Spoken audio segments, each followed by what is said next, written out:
السلام علیکم ورحمۃ اللہ تعالی وبرکاتہ۔ امید ہے کہ آپ سب سامعین ناظرین خیریت سے ہوں گے۔ اللہ تعالیٰ آپ سب کو اپنے حفظ و امان میں رکھے اور آپ اس پیغام کو روزانہ پابندی سے سنیں۔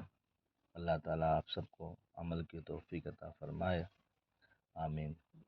18 جمادی الاخری، نمبر 1 اسلامی تاریخ، حجۃ الوداع میں آخری خطبہ۔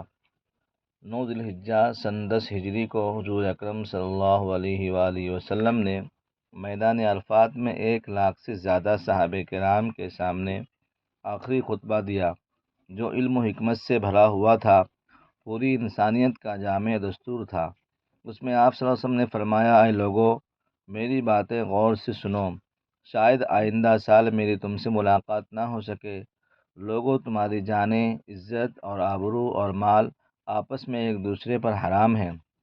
میں نے زمانے جاہلیت کی تمام رسموں کو اپنے پیر کے نیچے رون دیا ہے۔ دیکھو، میرے بعد گمراہ نہ ہو جانا کہ ایک دوسرے کو قتل کرنے لگو۔ میں تمہارے لیے اللہ کی کتاب چھوڑ کر جا رہا ہوں، اگر تم اس کو مضبوطی سے پکڑے رہو گے تو کبھی گمراہ نہیں ہوگے۔ تمہارا عورتوں پر عورتوں کا تم پر حق ہے۔ کسی عورت کو اپنے شوہر کے مال میں سے اس کی اجازت کے بغیر کچھ دینا جائز نہیں ہے، اور قرض واجب الادا ہے۔ جو چیز مانگ کر لی جائے اس کو لوٹانا ضروری ہے، اور ضامن تاوان کا ذمہ دار ہے۔ لوگوں، کیا میں نے اللہ کا پیغام تم تک پہنچا دیا؟ سب نے جواب دیا، بلا شبہ آپ صلی اللہ علیہ وسلم نے امانت کا حق ادا کر دیا اور امت کو خیر خواہی کی نصیحت فرمائی۔ پھر آپ صلی اللہ علیہ وآلہ وسلم نے آسمان کی طرف انگلی اٹھا کر 3 مرتبہ اللہ تعالیٰ کو گواہ بنایا اور کہا، اے اللہ تو گواہ رہنا، اے اللہ تو گواہ رہنا، اے اللہ تو گواہ رہنا۔ نمبر 2 حضور صلی اللہ علیہ وسلم کا معجزہ، غیبی مدد۔ صحابہ کرام رضی اللہ عنہم اجمعین فرماتے ہیں کہ ہم ایک سفر میں اللہ کے رسول کے ساتھ 400 آدمی تھے۔ ہم لوگوں نے ایسی جگہ پڑاؤ ڈالا جہاں پینے کے لیے پانی نہیں تھا۔ ہم سب گھبرا گئے۔ اتنے میں ایک چھوٹی سی بکری اللہ کے رسول کے سامنے آ کر کھڑی ہو گئی۔ آپ نے اس کا دودھ دوہا اور پھر خوب سیر ہو کر پیا اور اپنے صحابہ کو بھی پلایا، حتیٰ کہ سب سیر ہو گئے۔ اس کے بعد اس بکری کو باندھ دیا۔ صبح کو اٹھ کر دیکھا تو وہ بکری غائب تھی۔ حضور صلی اللہ علیہ وسلم کو خبر دی گئی تو آپ صلی اللہ علیہ وسلم نے فرمایا، جو اللہ اس کو لایا تھا وہی اسے لے گیا۔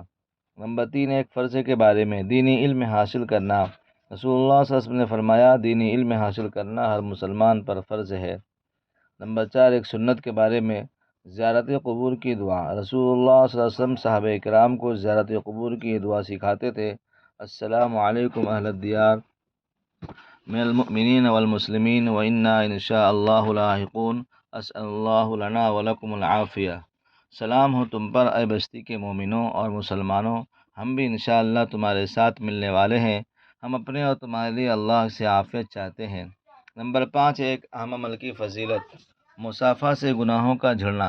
رسول اللہ نے فرمایا، جب مومن ایک دوسرے سے مل کر سلام کرتے ہیں اور ہاتھ پکڑ کر مصافحہ کرتے ہیں تو ان دونوں کے گناہ اس طرح جھڑتے ہیں جیسے درخت کے پتے گرتے ہیں۔ نمبر 6 گناہ کے بارے میں، یتیموں کا مال مت کھاؤ۔ قرآن میں اللہ تعالیٰ فرماتا ہے، یتیموں کے مال ان کو دیتے رہا کرو اور پاک مال کو ناپاک مال سے نہ بدلو، اور ان کا مال اپنے مال کے ساتھ ملا کر مت کھاؤ، یقیناً ایسا کرنا بہت بڑا گناہ ہے۔ نمبر 7 دنیا کے بارے میں، قرآن میں اللہ تعالیٰ فرماتا ہے، تمہارے مال اور تمہاری اولاد ایسی چیزیں نہیں جو تم کو درجے میں ہمارا مقرب بنا دے، مگر ہاں جو ایمان لائے اور نیک عمل کرتا رہے تو ایسے لوگوں کو ان کے اعمال کا دوگنا بدلہ ملے گا اور وہ جنت کے بالا خانوں میں آرام سے رہیں گے۔ نمبر 8 آخرت کے بارے میں، رسول اللہ نے فرمایا، جب گنہگار یا کافر بندے کو دفن کیا جاتا ہے تو قبر اس سے کہتی ہے، تیرا آنا نامبارک ہو، میری پیٹھ پر جتنے لوگ بھی چلتے تھے تو مجھے سب سے زیادہ ناپسند تھا، اور جب تو میرے حوالے کر دیا گیا اور میرے پاس آ گیا تو آج میرے بدسلوکی کی دیکھے گا۔ پھر قبر اس کو دباتی ہے اور اس پر مسلط ہو جاتی ہے اور اس کی پسلیاں ایک دوسرے میں گھس جاتی ہے۔ نمبر 9 طب نبوی سے علاج، خربوزے کے فوائد۔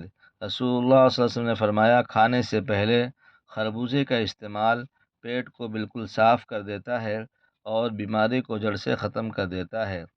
کھانے سے پہلے خربوزے کا استعمال پیٹ کو بالکل صاف کر دیتا ہے اور بیماری کو جڑ سے ختم کر دیتا ہے۔ نمبر 10، نبی صلی اللہ علیہ وسلم کی نصیحت۔ رسول اللہ نے فرمایا، تم گھروں کے دروازوں کے سامنے نہ آیا کرو، بلکہ دروازوں کے کنارے پر کھڑے ہو کر سلام کرو۔